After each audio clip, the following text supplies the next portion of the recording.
Saudara-saudariku yang terkasih,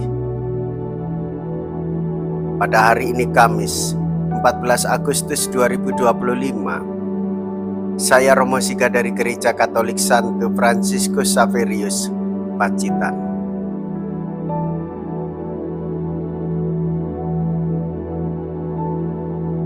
Dalam nama Bapa dan Putra dan Roh Kudus. Amin. Kita bersama Bunda Gereja merayakan peringatan wajib Santo Maximilianus Maria Kolbe. Kebencian bukanlah kekuatan yang membangun, hanya kasih merupakan kekuatan yang membangun. Demikianlah keyakinan Santo Maximilianus Maria Kolbe yang kita peringati hari ini. Bimbingan dan perlindungan kasih Bunda Maria yang Dia wartakan memberikan kekuatan baginya untuk menggantikan posisi para tahanan yang akan dihukum mati oleh kaum nasi.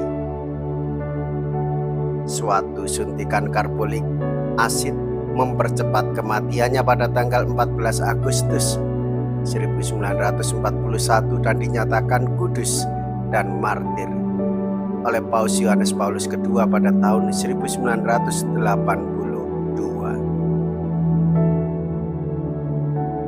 Aku berkata kepadamu, bukan hanya sampai 7 kali, melainkan sampai 70 kali 7 kali kalian harus mengampuni. Mea culpa, mea culpa, mea maxima culpa.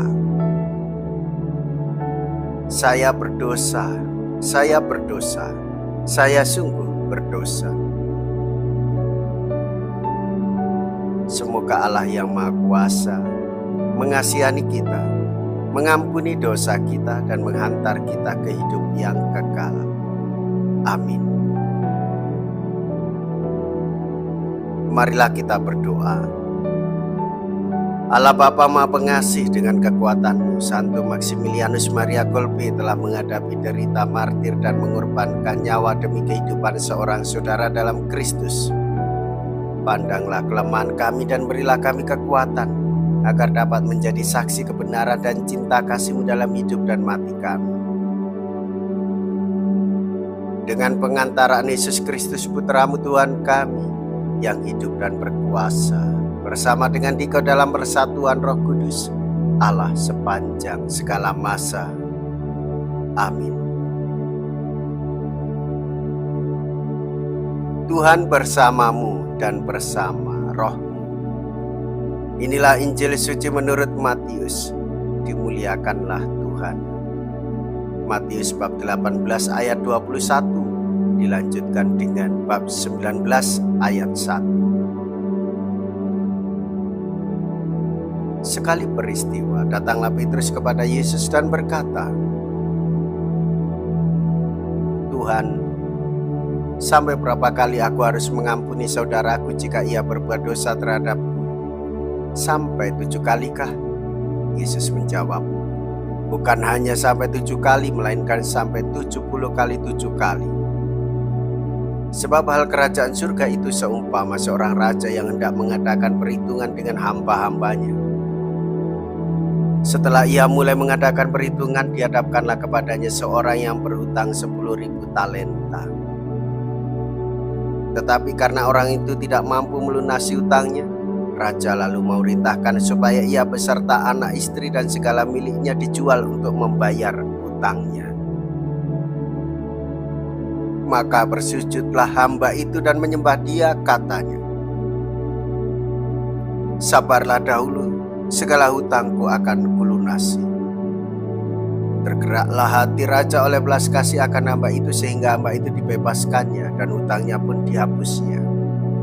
Tetapi ketika hamba itu keluar, ia bertemu dengan seorang hamba lain yang berhutang 100 dinar kepadanya. Kawan itu segera ditangkap dan dicekik.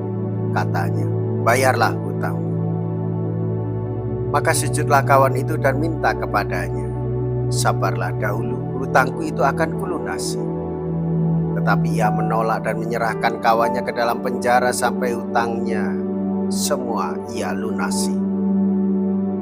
Melihat itu, kawan-kawannya yang lain sangat sedih, lalu menyampaikan segala yang terjadi kepada tuan mereka. Kemudian raja memerintahkan memanggil orang itu dan berkata kepadanya, "Hai hamba jahat, seluruh hutangmu telah kuhapuskan oleh karena engkau memohonnya. Bukankah engkau pun harus mengasihani kawanmu seperti aku telah mengasihani engkau?" Maka marahlah tuannya dan menyerahkan dia kepada Al-Guju sampai ia melunasi seluruh hutangnya. Demikian pula Bapa-Ku di surga akan berbuat terhadapmu jika kalian tidak mengampuni saudaramu dengan segenap hatimu. Setelah Yesus selesai dengan pengajarannya, berangkatlah ia dari Galilea dan tiba di daerah Yudea di seberang sungai Yordan. Demikianlah sabda Tuhan. Terpujilah Kristus.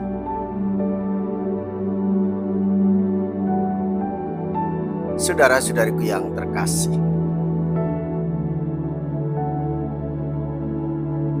hendaklah kita di hadapan Tuhan melakukan satu pertobatan yang tulus dan mendalam supaya mendapatkan pengampunan, penghapusan dosa, pembebasan dari kuasa maut. Memang dosa itu menyebabkan kerusakan jasmani dan rohani. Dosa mengakibatkan kematian rohani. Dosa membuat kita berpaling dari Allah.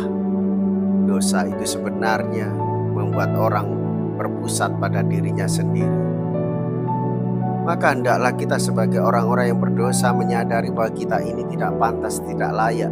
Tetapi Allah membuat kita pantas dan layak, sehingga kita menerima rahmat anugerah secitra dengan Allah. Hidup berpikir seperti Allah, memiliki hati seperti Allah, dan berkata-kata lembut dalam persaudaraan cinta kasih. Hendaklah kita sebagai orang yang beriman mudah mengampuni dan memaafkan, sebagaimana Allah lebih dahulu mengasihi kita dan mengampuni segala dosa-dosa kita. Marilah kita berdoa. Allah Bapa Maha Pengasih dan Penyayang, kami telah Kau segarkan dengan santapan suci. Semoga kami sebagaimana Santo Maximilianus Maria Kolbe menghayati iman dan cinta kasih sejati dengan nyata dalam perkataan dan perbuatan sehari-hari, dengan pengantaraan Kristus Tuhan kami. Amin. Tuhan beserta kita sekarang dan selama-lamanya. Semoga Allah yang Maha Kuasa memberkati saudara sekalian, Bapa dan Putra dan Roh Kudus. Amin. Saudara-saudariku yang terkasih, pergilah. Ibadah sabda sudah selesai. Syukur kepada Allah.